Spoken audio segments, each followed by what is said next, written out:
Mina uSibongile Khumalo, ngihlala kaMagugu eNelspruit. Lamaswidi lawa ngahlangana nawo ku social media, ku TikTok. Bengibuka iTikTok nje ngibhorekile, nami ngiphethwe inkinga zami. Ngibuka iTikTok, nangibuka iTikTok kuvela umfana lengingamazi. Uyakhuluma uyazi-introduce uthi mina ngingibhuti Maswidi. Ngilungile Maduna bhuti Dr. Maswidi. So ngalandela ihamba solo ngiscrolla uyavela, nangiscrolla uyavela njalo uyavela ngagcina ngathi I know this thing is serious. Let me try to phone. Ukuthi ngimfonele, ngangena bio yakhe. Ngathola inamba yakhe ngamfonela. So ngambuta ukuthi lamaswidi lawa labathi aphilisa lama testimony lengiwabonako, is it true? Wathi yena mama is true. Ngathi okay mina ngiyagula ke ngine high blood, ngine arthritis. So angangisiza, wathi angakusiza. Ngathi mina but ngiyakuva lokho, mina bengifuna indaba yebusiness. Mina ngifuna nebusiness kulento lena, ibusiness ikhona na? Wathi ikhona mama. So we organize iZoom naye. Waqhaza wenza no-upline wakhe uLerato Sinelo benza iZoom nabangani bami senza iZoom. I take it from there. First thing uma sikhuluma naye Maduna sho ukuthi wangichazela ukuthi okay uma ngifuna ukujoina ngifuna ngikhiphe 2000, it was 2045 if I'm not mistaken, 2045 that time. So ngathi ngifuna ukujoina, wathi okay ngifuna ungithumelele email address yakho, i-delivery address, name and surname. So ngathi and then imali umalini, wathi 2042 rand. Ngathi mina okay. So ngacala ngaba skeptical ukuthi hey lo muntu angimadi lo. Ngenda kanjani ngithumela imali emntwini ngingamadi. So but nje ngatshela ukuthi angeke angirobhe ngoba sengimbonile ngisho. Ku Zoom sibonene sakhuluma ngathi it's impossible ukuthi angangirobha, ngakubona. And then ngamtshela ngathi mina ngiyajoina immediately vele. Ngifuna iproduct but I want the business also. Iproduct mina yabuya iproduct yami forma box. Ngithumelile imali. Ngagcina ngithumele imali. Yabuya iproduct after 3 days. Then ngaqala kudla iproduct. Qala kudla iproduct it's a week. Ngayidla iviki eli-1. Nangidla iviki eli-1 ngaqala ukugula. Ngagula strong. Spine sami saba worse. Madola faseka. I-ankle ngaphuka emsebentini ngaphuka i-ankle. It was in injury on duty. Ngaphuka i-ankle emsebentini bangifake ma screws lapha enyaweni. But since ngalimala angase ngeva buhlungu. After ifizo ngihamba ifizo kubo doctor ngaba right. Angase ngivele pain but lekhathi ngiqala kudla lamaswidi labuya ipain. Kwangathi ngilimele namuhla. It was worse. Ekseni bengivuka ngibhabhala lempedeni ngibite abantwana ukuthi bagibele la emva kwami. Ngiva ngathi kunento lengibambile. Bagibela bathi gogo, kani yini? Ngithi mina ngathi ene bengase aware ukuthi nginamaswidi. Until abantwana bathi mama, nje akusenginamaswidi lo wadlako lawo. La kwenda so. Ngathi mina hayibo, ngaba ngiwo. Ngacabanga nokuya esibhedlela the way lama pain bekangakhona.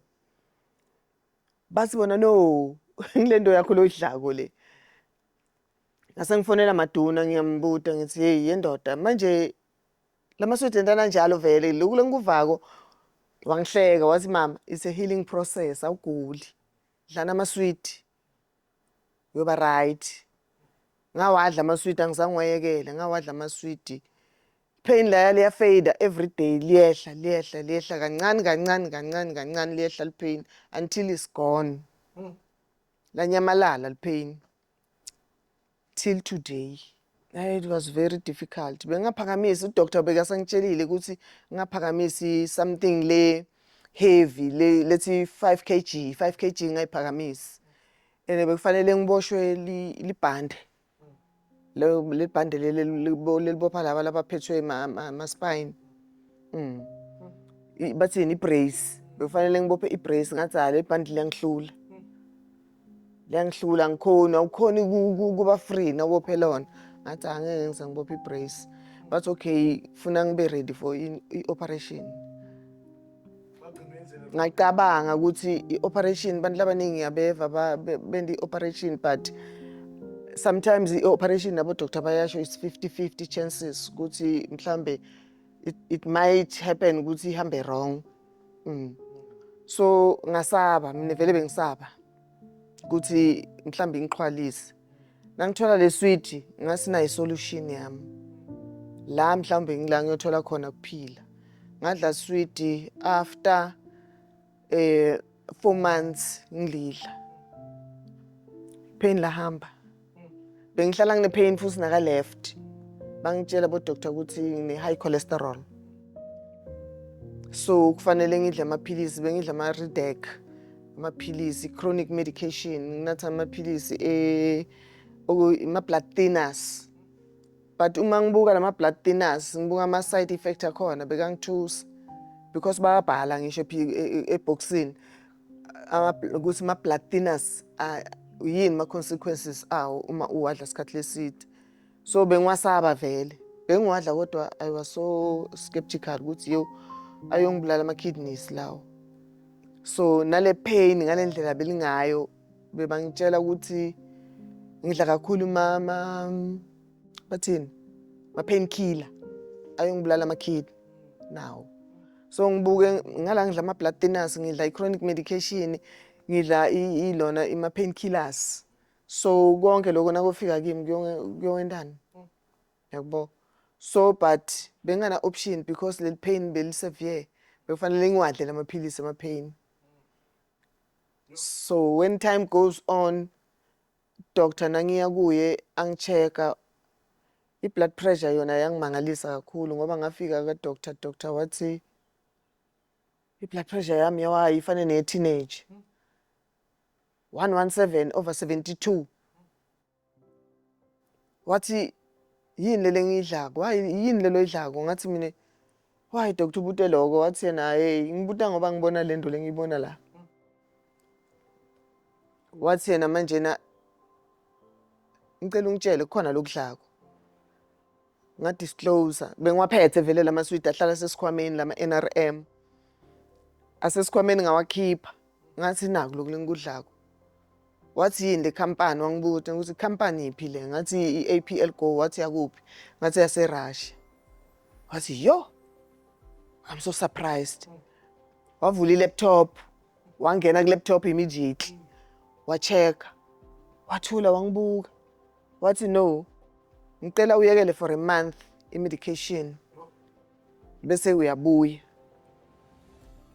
Ngasi mara ngichubeka nalento yami, wathi yachubeka nalokhu lokudlako. Ngaqhubeka ngadla ama sweet ami. Ngabuyela after a month. Nangibuyela wangithatha ama bloods. Wangise lab.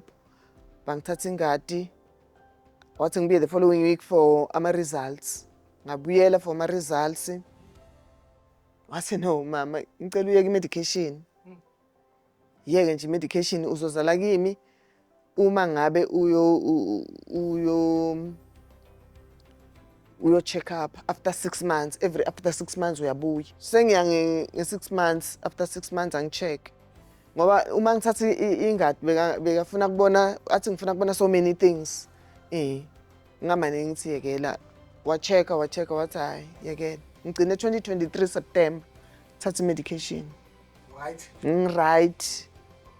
Right. 100% right. Angina pain, angina lutho. Hey. Bantu bakithi inkinga ukuthi so many people they believe la ku medication labanikwa ngudoctor and bodokotela siyabalalela kakhulu and bona bayati ukuthi lento le ikuyisa bakutshela ukuthi is lifetime maphilisi but uma abantu sibatshela ukuthi okay naku lokunye lokungakunika isolution ukuthi mhlambe kwehlise control i-blood pressure yakho control ushukela wakho bantu labanye ababelieve bengicela ukuthi nje wonke umuntu abuye athathe leli sweet leli kahle kahle sweet mina ngijabula ukuthi iRussia ibonile ukuthi abantu badiniwe i-medication and labanye bazaba default because they are tired of this medication and vele maphilisi adinwana and ayikuthi ba defaulta ngoba balibele noma ayadinwana vele labanye abaphatha kabi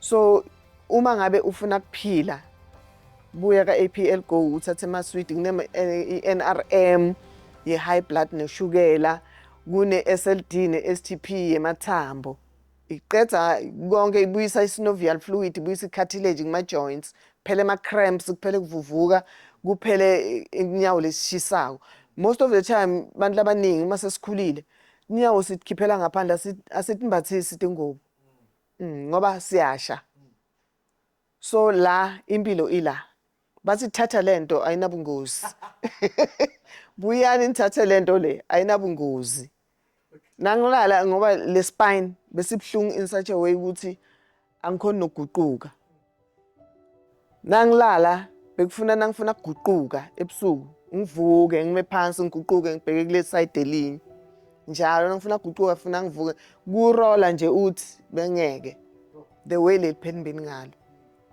but since ngathatha lento awu ngilala kamnandi nobuthongo benganabo mina ubuthongo bami bephela ngo1 bekuba sekusile kimi ngo1 nje kusile uyova konke lokuhamba ngaphandle lokundiza ngaphandle wonke umsindo kubhlungu njani yathi kubhlungu njani kungalali bantu balele wena awukalali nyalo kashaya 9 nebuthongo lobunye nobuthongo ngilwa nabo vele ngoba ngisuka ngibhizi ngebusiness but nje nakushaya 9 ngiyolala ngiyovuka ekseni ngivuka ngifresh angikathini bangivuka ekseni ngidiniwe ngathi bengisebenza yabo nyalo ngilala kamnandi hey le business ngisitile njengoba ngisho ngithi ngabuka i-TikTok bengine stress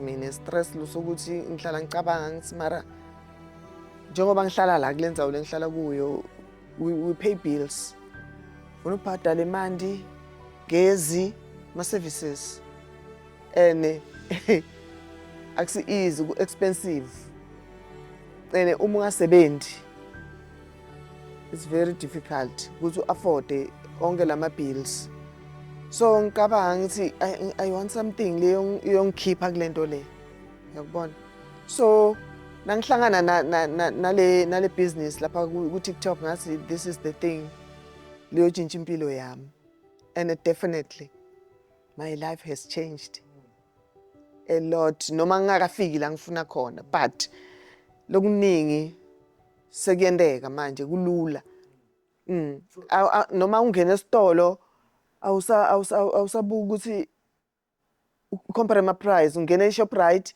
uyongena eBoxer uyongena ePick n Pay solubuka into leyi1 ufuna into lehle nga 10 rand into lehle nga 20 rand nyalo I buy what I want ngalesikhathi ngiservice cards I buy what I want ngalesikhathi lengifuna ngaso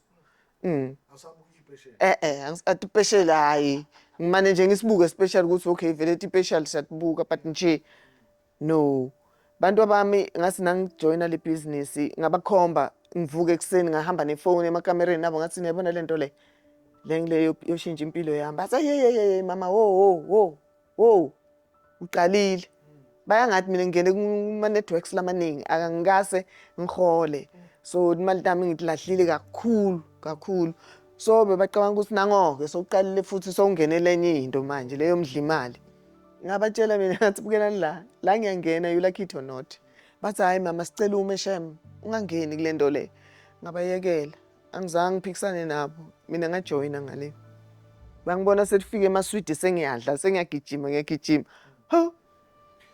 babona into iyendeka bathi hey mama siyaqala kubona uhola imali kangaka Nyalo nga edrobheni kuphuma nje ngedrobheni. Ngibayitshela kahle ukuthi ngedrobheni abakhulumi lutho.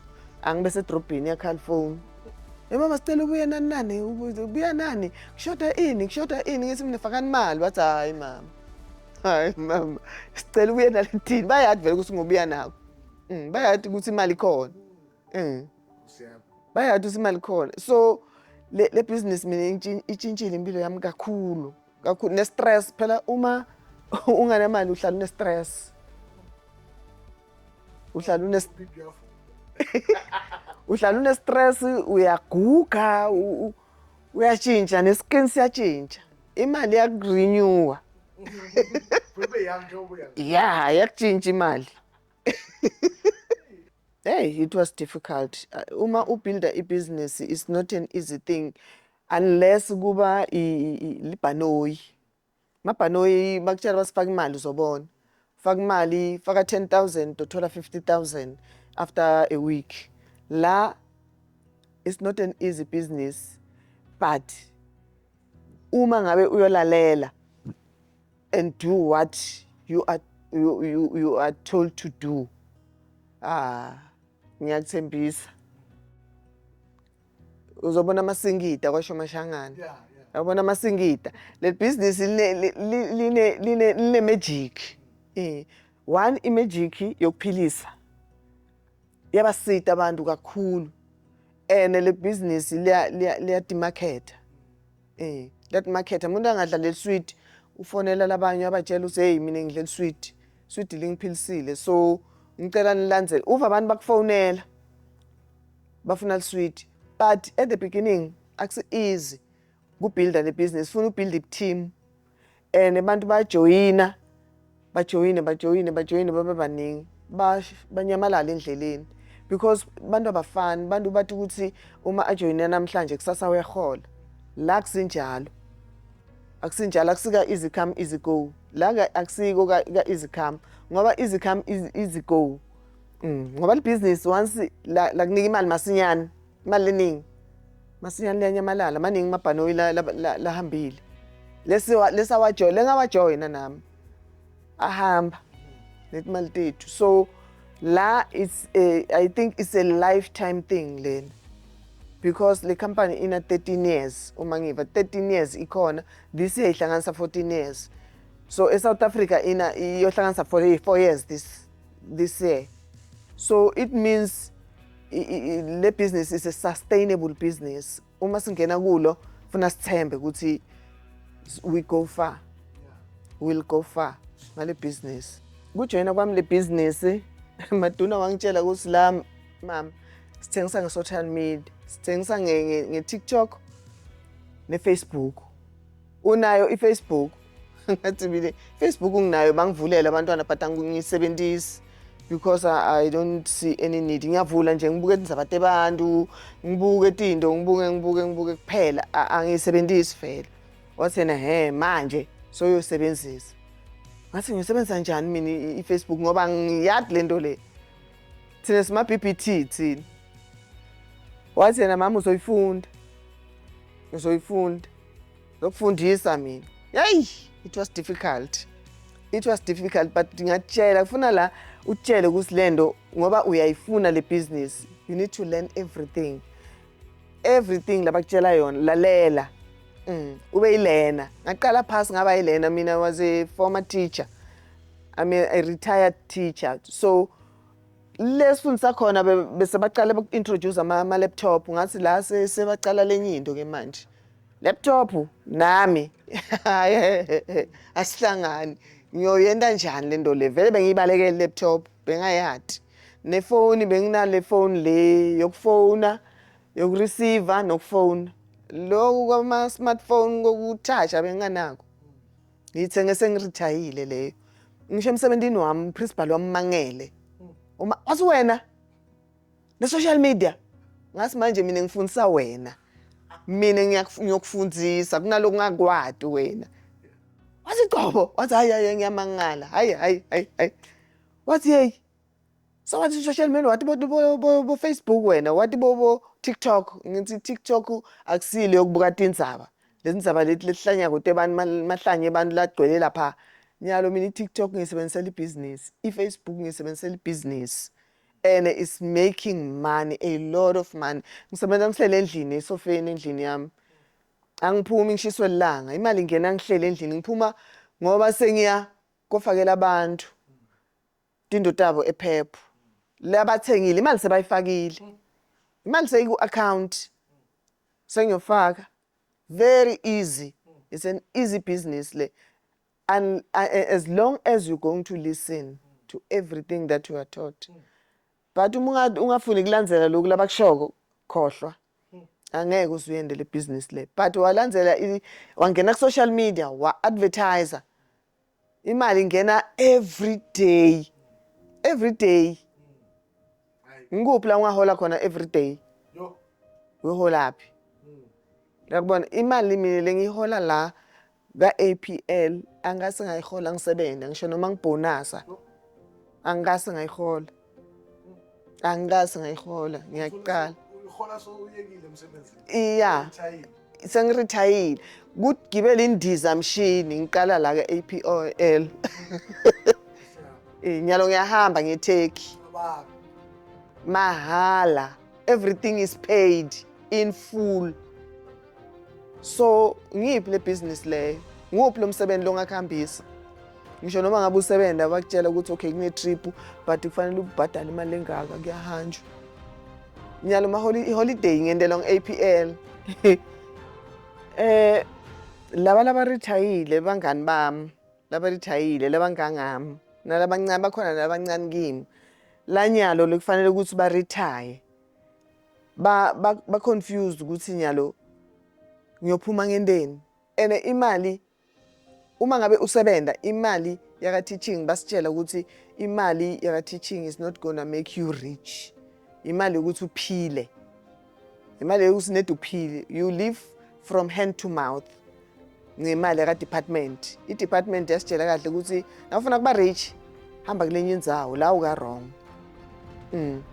so mina ngibona imali lemangalisako sengiphumile emsebentini baze bayasho abantu bathi no it was not your calling teaching kahle kahle bengasithi into takho nayi into yakho kahle kahle fanele ngabe vele wangena kule nto lekudzala because manje bantu labanye baphumile ba frustrated umuntu uyambona nomhlangana naye umuntu lomunye sophumile uyambona nomhlangana naye ukuthi no akuhambi kahle nali business bangani bami biyani sebende mina I'll hold you with your hand sisebende ngikukhomba indlela la kuyafundziswana uyafunza uyoyati social media ungahlupheki nge-social media nangu nami ngiyifundzile bengingati social media bengingati TikTok bengingati Facebook bengingayati ngiyifundza la ka APL nangu maduna ukhona uyasifundzisa khona maduna thishera lomkhulu